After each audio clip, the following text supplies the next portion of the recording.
Hello friends, welcome to மாங்கனி சமையல். இன்னைக்கு நம்ம மாங்கனி சமையல்ல சரவணபவன் ஸ்டைல்ல ரவா கேசரி எப்படி பண்றதுன்னு பார்க்கலாம்.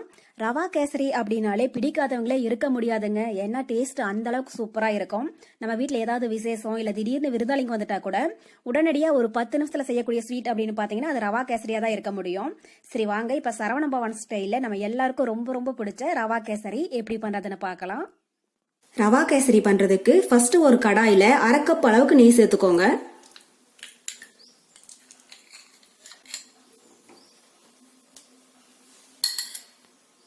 நெய் உருகுனதும் இது கூட 2 டேபிள் ஸ்பூன் அளவுக்கு முந்திரி பருப்பு சேர்த்துட்டு இது லைட்டா கோல்டன் ப்ரௌன் ஆகிற அளவுக்கு வறுத்துடுங்க.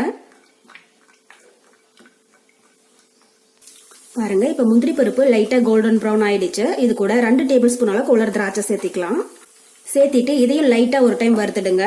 முந்திரி திராட்சையா நீங்க விருப்பப்பட்டா இன்னும் கொஞ்சம் அதிகமா கூட சேர்த்துக்கோங்க, உங்களுடைய விருப்பம் தான். பாருங்க, இப்ப திராட்சை நல்லா வறுபட்டு பபிள்ஸ் மாதிரி ஆக ஆரம்பிச்சிடுச்சு. இது கூட 1 கப் அளவுக்கு ரவா சேர்த்துடலாம். ரவா சேர்த்திட்டு மீடியம் ஹீட்லயே ஒரு 7 ல இருந்து 8 நிமிஷம் லைட்டா இது கோல்டன் ப்ரௌன் ஆகிற அளவுக்கு வறுத்துடுங்க.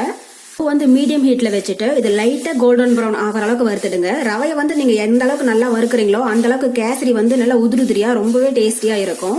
மீடியம் ஹீட்ல வச்சு வருங்க, அப்பதான் ஒரே மாதிரி நல்லா வறுபடும். பாருங்க, இப்ப ரவை நல்லா வறுபட்டு நல்லா ஸ்மெல் வர ஆரம்பிச்சிடுச்சு. இது கூட 3 கப் அளவுக்கு சுடு தண்ணி சேர்த்திக்கலாம். தண்ணி நல்லா கொதிக்க வச்சு சேர்த்துக்கோங்க.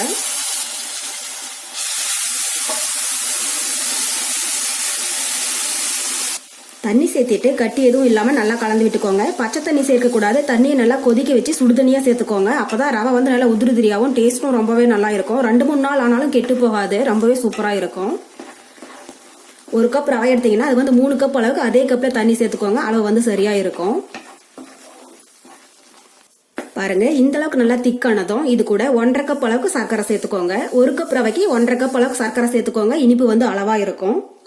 சர்க்கரை சேர்த்துட்டு கட்டி எதுவும் இல்லாம நல்லா கலந்து விட்டுடுங்க.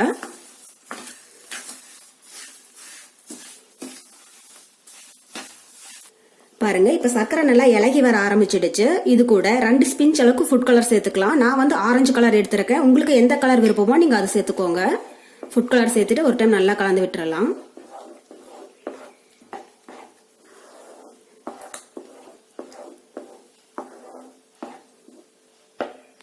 பாருங்க, இப்ப கேசரி நல்லா திக்காக ஆரம்பிச்சிடுச்சு. ரவையெல்லாம் நல்லா சாஃப்டா வெந்துடுச்சு.